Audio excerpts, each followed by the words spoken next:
اسماء حسنہ کے حوالہ سے تیسری بات سمجھیں، اسماء حسنہ اللہ کے مبارک ناموں کا واسطہ دے کر اللہ سے دعا مانگنا، اس کا مجرب طریقہ، مجرب کا معنی ایک ہے کہ یہ طریقہ قرآن میں آیا ہے، ایک یہ کہ حدیث میں آیا ہے، ایک یہ ہے کہ بعض بندوں نے اس طرح دعا مانگی ہے تو قبول ہوئی ہے۔ مجرب کا معنی یہ ہوتا ہے۔ یہ میں وضاحت کیوں کر رہا ہوں، بس اوقات بندہ کہتے نہیں اس طرح دعا مانگنے پر کوئی دلیل پیش کریں، دلیل تو تب دے نا جب ہم یہ کہیں کہ یہ طریقہ قرآن کے اندر آیا ہے، یہ طریقہ حدیث کے اندر آیا ہے، یہ تو مجرب ہے۔ اچھا آپ کہیں گے جب قرآن حدیث میں نہیں تو آپ ایسے کیوں کرتے ہیں؟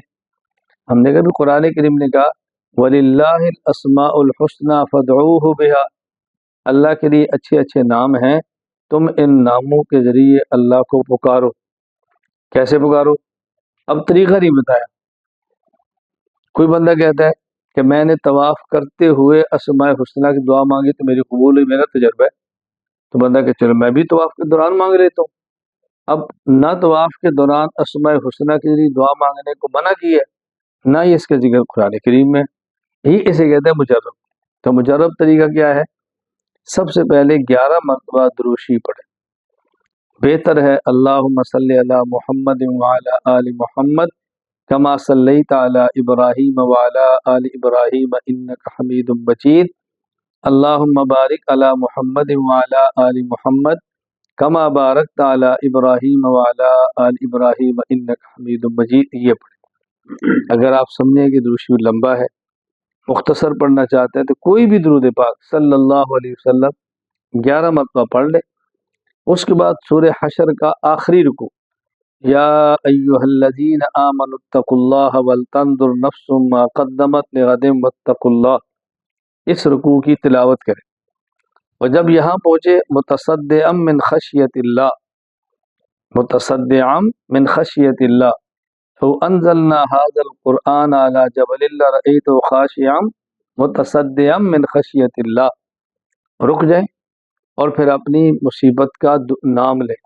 اے اللہ یہ جو میرے اوپر ناجائز کیس ہوا ہے، اے اللہ میرا فلاں بندے نے پیسہ لیا اور دوڑ گیا ہے، اے اللہ فلاں بندے کا میں نے قرض دینا ہے مجھ سے نہیں اتر رہا، اے اللہ میرا بیٹا میری اولاد نافرمان ہے وہ ٹھیک نہیں ہو رہے، اس قسم کی کوئی بھی دعائیں ہیں، اے اللہ میری بیٹی فلاں گناہ کے اندر مبتلا ہے وہ نہیں چھوڑ رہی، اے اللہ میرے اندر فلاں عیب ہے ختم نہیں ہو رہا، کوئی بھی اپنی مصیبت بیماری تکلیف ہے، گناہ سے بڑی کیا مصیبت ہو سکتی ہے، دعا کریں گے یا اللہ یہ میرے لیے یہ پہاڑ ہے، میرے لیے بہت بڑی بلا ہے، تو اپنی قدرت طاقت اور اس تلاوت کی برکت سے اللہ اس کو ریزہ ریزہ فرما دے، میری اس مشکل کو ختم فرما دے۔ یہ دعا مانگے اور اس کے بعد پھر آگے تلاوت شروع کر دے۔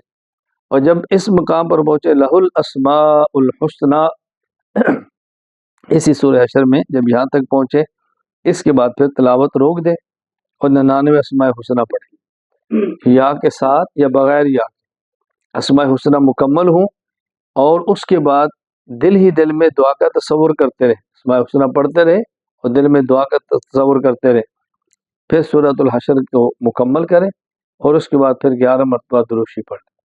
انشاءاللہ اللہ تعالیٰ کی ذات سے امید ہے کہ اللہ تعالیٰ دعا کو قبول فرما لیں گے۔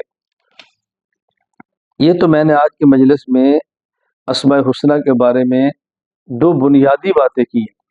نمبر 1 اسماء حسنہ کو یاد کرنا اور اسماء حسنہ کے ذریعے اللہ کو پکارنا، دعا مانگنا۔ نمبر دو اسماء حسنہ، نمبر 2 اسماء حسنہ کو یاد کرنا۔ 2 باتیں میں نے بتا دی۔ نمبر 1 اسماء حسنہ کو یاد کرنا، اس پر جنت کی بشارت ہے، اور نمبر 2 اسماء حسنہ کے ذریعے اللہ سے دعائیں مانگنا۔